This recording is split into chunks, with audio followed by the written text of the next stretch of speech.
മലയാളത്തിലെ പ്രമുഖ നോവലിസ്റ്റും ചെറുകഥാകൃത്തും ഫെമിനിസ്റ്റ് പ്രസ്ഥാനത്തിന്റെ സംഘാടകയും പ്രവർത്തകയും ഒക്കെയായ സാറാ ജോസഫിന്റെ നോവലാണ് ആദി. ഇതിൽ മനുഷ്യന്റെ പ്രവൃത്തികൾ അവന്റെ ജീവിതത്തിന് മാത്രമല്ല ദോഷം വരുത്തി വെക്കുന്നതെന്നും മറിച്ച് ഈ ഭൂമിയിലെ കോടാനുകോടി ജൈവസമ്പത്തുകൾ കൂടി നശിപ്പിക്കുന്നുണ്ടെന്നും വ്യക്തമാക്കുന്നു. അത്തരത്തിൽ നാം നേരിട്ടുകൊണ്ടിരിക്കുന്ന പാരിസ്ഥിതിക പ്രശ്നങ്ങളും ജലദൗർലഭ്യങ്ങളും പരിഹരിക്കേണ്ടത് നമ്മുടെ തന്നെ കടമയാണെന്ന് ബോധ്യപ്പെടുത്തുന്ന നോവലാണ് ആദി. പ്രകൃതിയുടെ മിടിപ്പറിയാനുള്ള കരുത്ത് മനുഷ്യനിൽ നിന്ന് ചോർന്നു പോകരുതെന്നും ഈ കൃതി ഓർമ്മിപ്പിക്കുന്നു. നോവലിനെ കുറിച്ച് കുറച്ച് കാര്യങ്ങൾ അറിഞ്ഞതിന് ശേഷം പാഠഭാഗത്തേക്ക് വരാം. ആദി എന്ന ഗ്രാമം. ആദിയിലെ കഥാസായാഹനങ്ങളിലേക്ക് എത്തിച്ചേരുന്നത് ഒരു ആമുഖക്കാരനും ഊരുതണ്ടികളായ കഥ പറച്ചിലുകാരുമാണ്. ആമുഖക്കാരൻ ആമുഖം പറഞ്ഞതിനു ശേഷം കഥ പറച്ചിലുകാർ കഥ പറയുന്നത് ആരംഭിക്കും.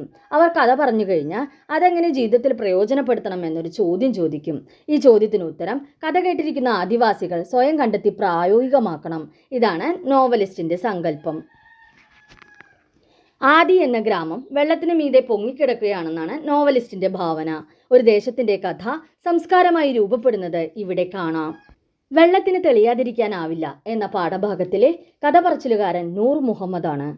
നൂർ മുഹമ്മദിന്റെ ശ്രദ്ധയിൽപ്പെടുന്ന ഒരു പെൺകുട്ടിയെക്കുറിച്ച് സൂചിപ്പിച്ചുകൊണ്ടാണ് ഈ പാഠം ആരംഭിക്കുന്നത്. ജൈവ വൈവിധ്യ സംരക്ഷണം എന്ന ആശയം ശക്തമായി മുന്നോട്ട് വയ്ക്കുന്ന പാഠഭാഗമാണിത്. നൂർ മുഹമ്മദ് പെൺകുട്ടിയെ കാണുന്നത് കുളക്കരയിലോ തോടിന്റെ വക്കത്തോ അല്ലെങ്കിൽ കായൽക്കരയിലോ ഒക്കെ വെച്ചാണ്. വെള്ളം നോക്കി എത്ര നേരം വേണമെങ്കിലും അവൾ നിൽക്കും. എന്നാൽ കുളിക്കാനോ അലക്കാനോ കക്ക വാരാനോ ഒന്നുമല്ല അവൾ വെള്ളത്തിനരികിലേക്ക് വരുന്നത്. പെൺകുട്ടിയുടെ ഈ വിചിത്രമായ സ്വഭാവം പുതുമയുള്ളതായി അയാൾക്ക് തോന്നി. മറ്റൊരു ദിവസം വെള്ളത്തിലൂടെ നടന്ന് അവൾ കണ്ടൽക്കാടുകൾക്കിടയിൽ മറഞ്ഞു പോകുന്നത് നൂർ മുഹമ്മദിന്റെ ശ്രദ്ധയിൽപ്പെട്ടു. അവളെ വീണ്ടും കാണണമെന്ന് അയാൾക്ക് മോഹം തോന്നി. എന്നാൽ അവൾ തിരികെ വന്നില്ല. നിലാവുദിക്കുമ്പോൾ പച്ചവള പോലെയുള്ള കണ്ടൽക്കാടുകൾക്കിടയിൽ നിന്നും അവൾ തിരികെ വരുമെന്ന് അയാൾ പ്രതീക്ഷിച്ചു. 4-5 ദിവസം ആ പെൺകുട്ടിയെ അന്വേഷിച്ച് അയാൾ അലഞ്ഞു നടന്നു. അയാൾ ഒരു തോണിയിൽ നിരാലംബനായി കിടന്നു. 6-ാമത്തെ ദിവസം ചെറിയൊരു ആമ്പൽക്കുളത്തിന്റെ കരയിൽ അയാൾ അവളെ കണ്ടു. അയാളെ കണ്ടപ്പോൾ അവൾ പരിചയം നടിച്ചു. ആമ്പൽക്കുളത്തിലെ വെള്ളം കലങ്ങിയിരിക്കുന്നതിനെ കുറിച്ച് അവൾ പറഞ്ഞു. കലങ്ങിയ വെള്ളം കുറെ കഴിയുമ്പോൾ തെളിയുമെന്ന് പറഞ്ഞിട്ടൊന്നും അവൾക്ക് വിശ്വസിക്കാനായില്ല. അവൾക്ക് വിശ്വാസം വരാനായി അയാൾ ഒരു ബുദ്ധ കഥ പറഞ്ഞു.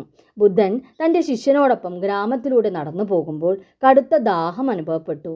തങ്ങൾ പിന്നിട്ട വഴിയിൽ കണ്ട ഒരരുവിയിൽ വെള്ളമുണ്ടായിരുന്നു. ബുദ്ധൻ ശിഷ്യനെ വെള്ളമെടുക്കാനായി അയച്ചു. ശിഷ്യൻ അരുവിയിലെത്തിയപ്പോൾ നിരനിരയായി കുറേ കാളവണ്ടികൾ അരുവി മുറിച്ചു കടന്നതിനാൽ വെള്ളം കലങ്ങി മറിഞ്ഞിരിക്കുന്നത് കണ്ടു. അയാൾ വെള്ളമെടുക്കാതെ തിരികെ എത്തിയപ്പോൾ വെള്ളം കാത്തിരുന്നാൽ തെളിയുമെന്നും തെളിയുന്നത് വരെ കാത്തിരുന്ന് വെള്ളമെടുക്കണമെന്നും നിർദ്ദേശിച്ച് ബുദ്ധൻ വീണ്ടും ശിഷ്യനെ നദിക്കരയിലേക്ക് അയച്ചു. ശിഷ്യൻ തിരികെ പോയി വെള്ളം തെളിയുന്നതുവരെ കാത്തിരുന്നു. തെളിഞ്ഞ വെള്ളവുമായി ബുദ്ധന്റെ അടുത്തെത്തി. തന്നെ രണ്ടാമതൊന്ന് അടുപ്പിച്ചതിൽ ബുദ്ധശിഷ്യന് ദേഷ്യമുണ്ടായിരുന്നെങ്കിലും വെള്ളം തെളിയുന്നതുവരെ അരുവിയുടെ കരയിൽ കാത്തിരുന്നപ്പോൾ വെള്ളം തെളിയുന്നത് പോലെ തന്നെ ശിഷ്യന്റെ മനസ്സും തെളിഞ്ഞു. ഒരിക്കലും കുളത്തിലെ ജലം തെളിയുകയില്ലെന്ന് വിഷാദിച്ചിരുന്ന പെൺകുട്ടി ബുദ്ധന്റെ കഥ കേട്ടപ്പോൾ ഏറെ ആനന്ദിച്ചു, സന്തോഷിച്ചു. അവളുടെ മനസ്സിലുണ്ടായ ആനന്ദം നൂർ മുഹമ്മദിലേക്കും പ്രസരിച്ചു. ആനന്ദം തന്നെയായി മാറിയ അവളെ അയാൾ സൂക്ഷിച്ചു നോക്കി. ആരും കാണാത്തതിനെ ആദ്യം കണ്ടവളാണവൾ. ആരും ഉത്കണ്ഠപ്പെടാത്തതിനെക്കുറിച്ച് ആദ്യം ഉത്കണ്ഠിതയായവളാണവൾ. ആരും വേദനിക്കാത്തതിനെ ചൊല്ലി ഏറെ വ്യസനിക്കുന്നവളാണവൾ. ഇക്കാര്യം നൂർ മുഹമ്മദിന് ബോധ്യമായി. കണ്ണടച്ചിരുന്നാൽ എന്തും കാണാൻ കഴിയുമെന്ന് നൂർ മുഹമ്മദ് അവളോട് പറയുന്നു. താനും കണ്ണടച്ചിരിക്കാൻ തയ്യാറാണെന്ന് അവൾ പറയുന്നു. പിന്നീട് അവൾ കണ്ണടച്ചിരുന്നു. പിന്നെ കാണാൻ തുടങ്ങി. അനന്തമായ നീലാകാശവും നിർമ്മല തടാകങ്ങളും പച്ചക്കാടുകളും ശുദ്ധമായ അരുവികളും ദൂരെ കാറ്റിനൊപ്പം ആടിയുലഞ്ഞു വരുന്ന തോണിയും തോണിയിൽ കണ്ണടച്ചിരിക്കുന്ന കഥ പറച്ചിലുകാരനെയും ഒക്കെ അവൾ കണ്ടു.